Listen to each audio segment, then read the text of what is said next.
run! What, did Shamino and Yolo just put some campfire ashes in a fucking jar and just tell people it was Dupree? So yeah, you just go in there and rob your best friend's grave and take his ashes to the shrine to conjure up his spirit. It's just unbelievable. It'd be funny if it weren't so fucking offensive and sad. Greetings, old friend. I see that you are well. Yeah, there he is. There's fucking Dupree. There's his spirit, even though it's been bound forever into the Great Chaos Serpent and is, for all intents and purposes, gone. He tells you to go get the Chalice of Honor, which is something they just made up for this game. It's at the bottom of the dungeon, of course, and when you get there, it's full of zillions of identical chalices. Which one is it? You must choose. But choose wisely. Yeah, have you noticed Blackthorn is now wearing an eye patch? Got no fucking clue why, because in the scene where he gets injured, the dagger Raven threw clearly misses his eye. Blackthorn's already beat you down here and picked out the correct chalice, and he just smashes it to spite you. But Dupree tells you it doesn't really matter, since, you know, it's just a bullshit symbol. And I don't think anybody really knew what it looked like anyway. What? I mean, nobody knows the one-syllable mantra of honor. You really think they can tell one of these fucking cups from another? I could bring them a fucking big gulp and they'd probably believe it. And yeah, I keep mentioning Lord Blackthorn, a walking plot hole in this game if ever there was one. They really wrote themselves into a corner with this fucking guy. Okay, dude takes over Britannia in Ultima 5. At the end of that game, Lord British shows mercy on him and exiles the dude through a moon gate to God knows where, because it wasn't really his fault that he was evil, he just got influenced by the Shadow Lords. Later on, one of the most interesting parts of Serpent Isle comes when you visit the monastery, and you find out what ultimately became of Lord Blackthorn when you read one of the monk's journals. Yeah, I actually read the books in every RPG I play. It's some of the most interesting stuff in those games most times. I even read the fucking flavor text for missions in World of fucking Warcraft, and I bet you don't do that shit, right? I guess I'm just sick that way. But you know why I do it? Very simple. It's because I care about the story in RPGs.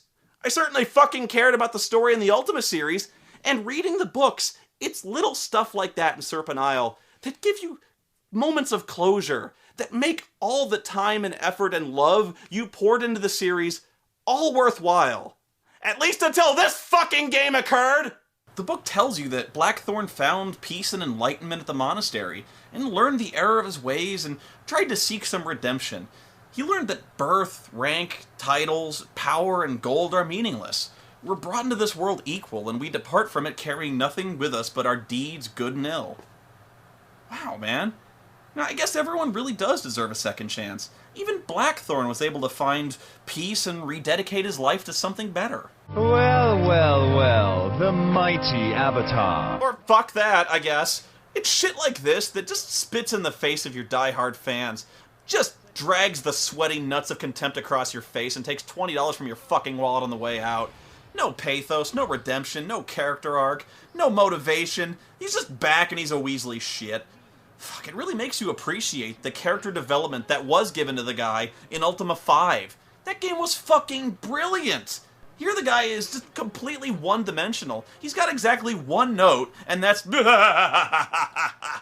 he just hits that every fucking scene. Blackthorn, you may leave us now.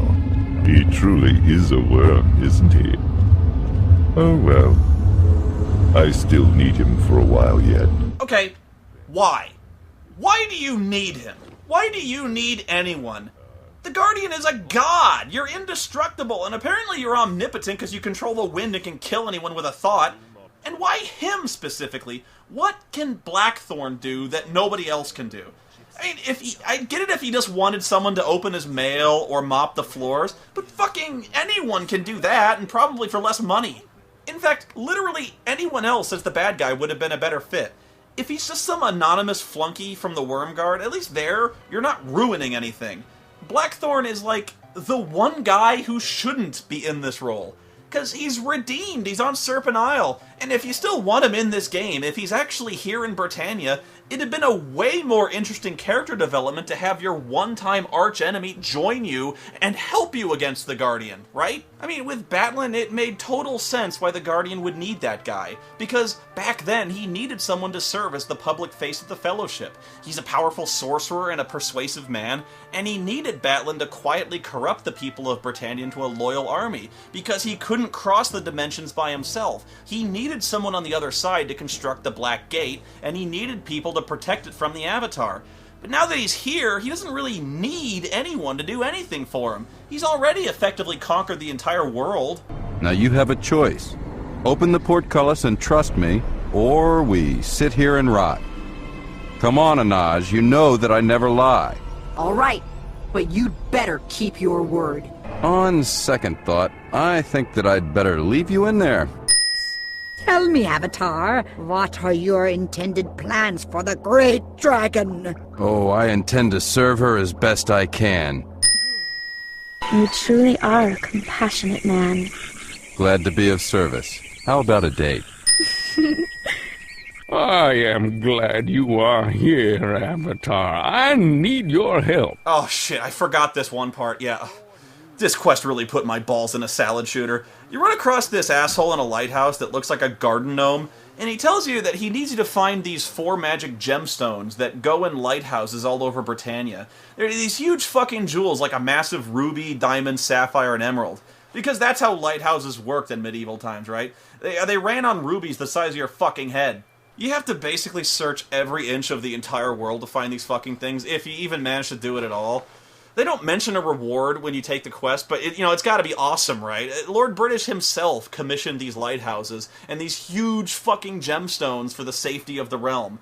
So just go ahead and thrill me here. Guess what the reward turns out to be. Oh, seriously, I want you to go ahead and guess. This quest takes the entire game, is virtually impossible, and requires an insane amount of backtracking. Let's just say that you're the designer of Ultima IX, and I haven't killed you yet. Let's just say that you're designing this, and what would you offer as the reward for this nearly impossible heroic task? Say a magic sword, a magic armor, magic spells, magic something. Well, no. Go ahead, have you guessed something? Because you won't get it. Now, this is probably where you're expecting me to roll the clip from UHF where the guy lifts a box and says, "Nothing!" But no, I promise you, it's not nothing. You get something for this quest. You're gonna love it too.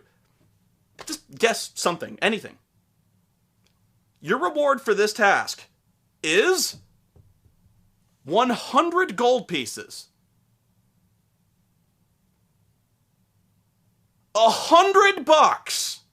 The guy doesn't even mention what your reward is, probably because he's so fucking ashamed. But yeah, you hear something hit your inventory, and it goes by so fast, I didn't even know what it was.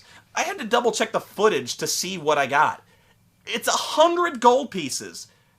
100 for hours and hours and hours of painstaking, meticulous searching the planet.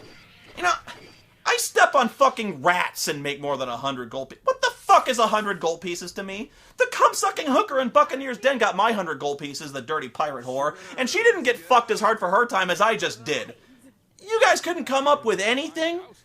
This is what my time and effort is worth to Lord British. Why do I work for this son of a bitch? Because I gotta tell you guys, I'm not entirely sure. I know that you need this stone. Reveal the Lyceum and I'll give it to you. How can I believe that you'll hand it over? Because I'm an honorable man. Very well. I suppose I don't have a choice. The next town you go to is Valoria, a city besieged by demons. From hell. Although it's not really a city so much as it is a fort because the demons have destroyed everything else. But here's my question, though. Who the fuck builds a fortress inside an active volcano? Look at this fucking place. Why would you do this? There's boiling streams of lava right inside the door. There's not even railings around this shit. Not to mention, if this were even remotely taking place in the real world, you wouldn't be able to get within 10 yards of this shit without getting burned to death or inhaling lethal fumes. And these guys are wearing suits of chainmail just standing around it? Oh my god. Do you have any idea what it must smell like in there? It'd just be this visible funk, this haze you could see that smells of sulfur, swamp-ass, sweaty balls, and feet. Just explain to me, why would anyone live here? Because let me spell it out for you. A, active volcano. B, fucking demons live here. Do the math. Guys, just leave. Go somewhere. And even if you want to tell me they would never leave because they're valorous knights who wouldn't flee from combat, well, if the columns are inverted